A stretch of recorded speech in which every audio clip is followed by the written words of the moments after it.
तो दोस्तों आज हम करने जा रहे हैं chapter light reflection and refraction chapter के हम चैप्टर नंबर 10 है उसके हम मेन एमसीक्यूज़ करने जा रहे हैं। मैंने पूरे चैप्टर के अंदर से बहुत मेन एमसीक्यू छाटे हैं, उसके अलावा आपको सब आते होंगे। ये वीडियो देख लिया आपको सब आ जाएगा एमसीक्यूज़ के बेस पे। तो फर्स्ट क्वेश्चन है, how many type of spherical mirror present, कितने टाइप के स्फेरिकल मिरर प्रेजेंट होते हैं। तो ऑप्शन है 1, 2, 3 या 4। तो आपको इन सब में से कोई करेक्ट आंसर देना है। आप वीडियो को पॉज कीजिए और उसके बाद आप आंसर दीजिए। ओके, अब मैं आपको आंसर दिखा रहा हूँ। इसका आंसर है 2। ठीक है, अब हम अगला क्वेश्चन करने जा रहे हैं। अगले क्वेश्चन में क्या दे रखा है? अगला क्वेश्चन है, the centre of reflecting surface of a spherical mirror is known as. जो रिफ्लेक्टिव सरफेस का जो सेंटर होता है स्फेरिकल मिरर का, उसे हम क्या कहते हैं? Centre of curvature, pole, aperture या ऑप्टिकल सेंटर। तो आपको इन चारों में से कोई सा एक ऑप्शन चूज़ करना है। तो मैं आपको सही आंसर दिखाने जा रहा हूँ। इसका आंसर है पोल। इसमें बात की गई है इसमें क्या बात की गई है कि एक मिरर है, उसका जो प्रिंसिपल एक्सिस है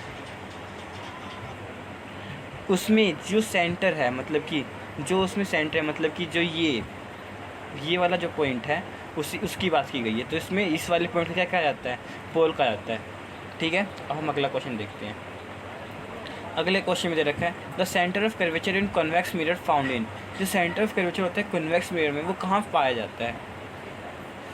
behind the mirror, on the mirror, front of it या ऑन द स्फीयर।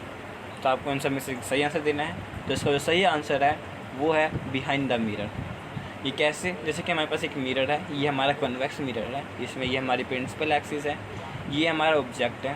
तो यहाँ से जब लाइट जाएगी तो वो फोकस से पार होगी, और फोकस कहाँ बन रहा है? Behind the mirror.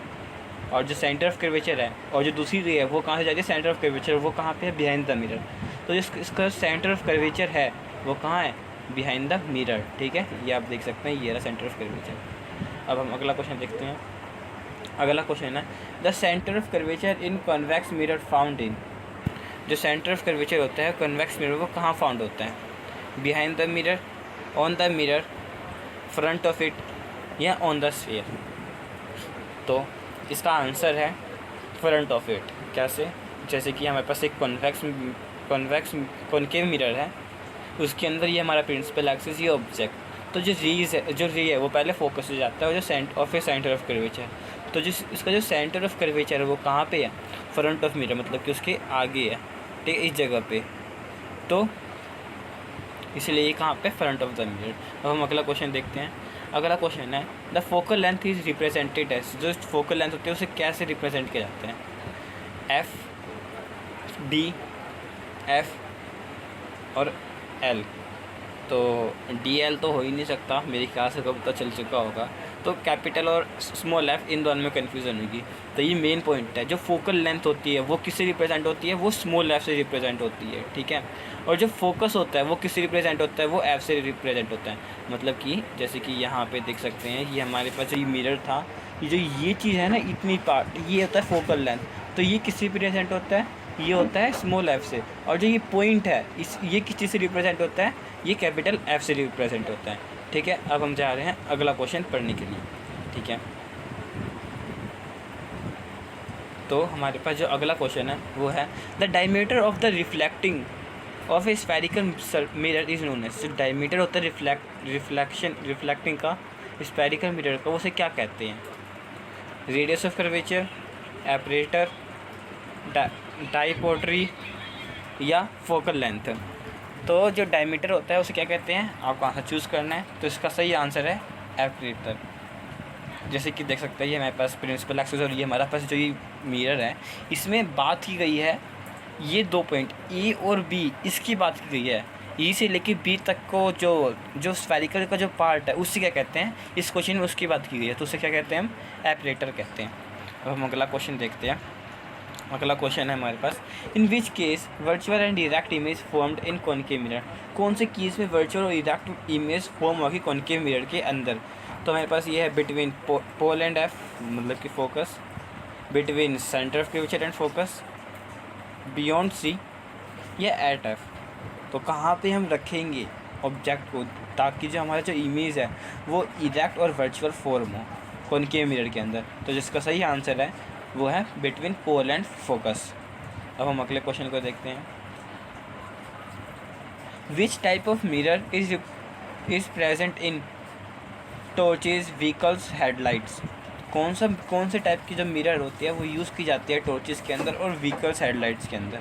तो ऑप्शन है कॉन्वेक्स मिरर, बोथ, प्लेन या कॉनकेव।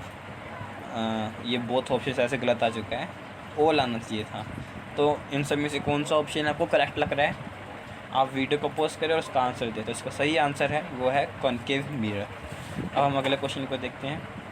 हमारे पास जो अगला क्वेश्चन है, which type of mirror dentist use? कौन से टाइप का मिरर डेंटिस्ट यूज़ करता है? तो ऑप्शन वही सेम है, कॉनकेव, कॉन्वेक्स, बोथ या प्लेन। तो इसका जो सही आंसर है वो है कॉनकेव मिरर। ओके, अब हम अगले क्वेश्चन की तरफ चलते हैं। मेरे पास क्वेश्चन है, while dealing with light by spherical mirror we shall follow a set of science conventions, this is known as. जब हम आपने देखा भी होगा, जब हम वो न्यूमेरिकल जब सोल्व करते हैं तो हमारे पास वो होता है ना नेगेटिव पॉजिटिव, तो उसे क्या कहते हैं? वही क्वेश्चन पूछा गया, उस चीज़ को क्या कहते हैं? New Cartesian sign convention, magnification sign convention, sphere sign convention या ऑल? तो इसका जो सही आंसर है वो है न्यू कार्टेशियन साइन कन्वेंशन। अब हम अगले क्वेश्चन की तरफ बढ़ते हैं।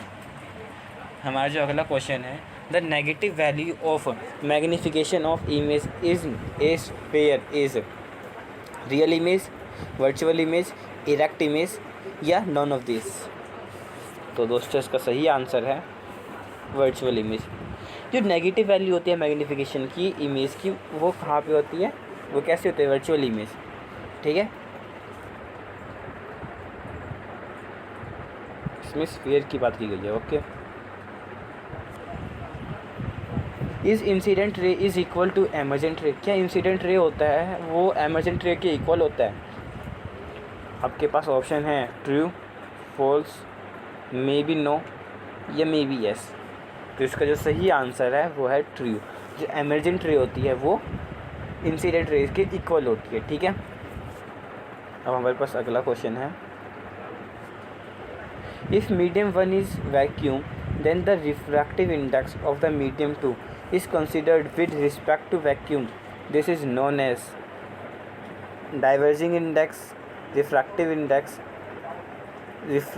refraction index या none of these? तो इसका आंसर है none of these। तो इसका मतलब कि फिर इसका असली आंसर क्या है? इसका असली आंसर है एब्सोल्यूट इंडेक्स। आपने पढ़ा होगा, जब एक जो मीडियम होती है वो अगर एयर होता है तो हम उसे क्या कहते हैं? Absolute index. ये सब केस में काम नहीं आता, ये बस एयर या वैक्यूम में ही काम आता है। ठीक है, ठीक है। अब अगला क्वेश्चन है हमारे पास, the centre point of lens is, जो लेंस होता है उसका सेंटर पॉइंट होता है उसे हम क्या कहते हैं? पोल कहते हैं, ऑप्टिकल सेंटर कहते हैं, सेंटर ऑफ कर्वेचर कहते हैं या फोकस कहते हैं? तो दोस्तों इसका उसे हम क्या कहते हैं? उसे हम ऑप्टिकल सेंटर कहते हैं। इसमें किसकी बात की गई है? लेंस की बात की गई है। अगर ये स्फीयर की बात करता तो उसे क्या कहते हैं? उसे हम फिर पोल कहते हैं। अगला क्वेश्चन है हमारे पास, the focal length of a concave and convex mirror respectively is negative and positive, positive and negative, both positive या बोथ नेगेटिव? तो हमें बताना है सबसे पहले कॉनकेव का क्या होता है, पॉजिटिव होता है नेगेटिव, ये देखना, और कॉन्वेक्स का क्या होता है, पॉजिटिव होता है नेगेटिव, ये देखना। फिर उसके हिसाब से रिस्पेक्टिवली इनका क्या आंसर है वो देखना है। ठीक है, तो इसका आंसर मैं बता रहा हूँ, इसका आंसर है नेगेटिव एंड पॉजिटिव। ठीक है, अब अगला question, a convex lens of short focal length binds the light through large angle, small angle, medium angle या none of these? तो इसका जो सही आंसर है वो है लार्ज एंगल। ठीक है, अब हम अगले क्वेश्चन की तरफ चलते हैं।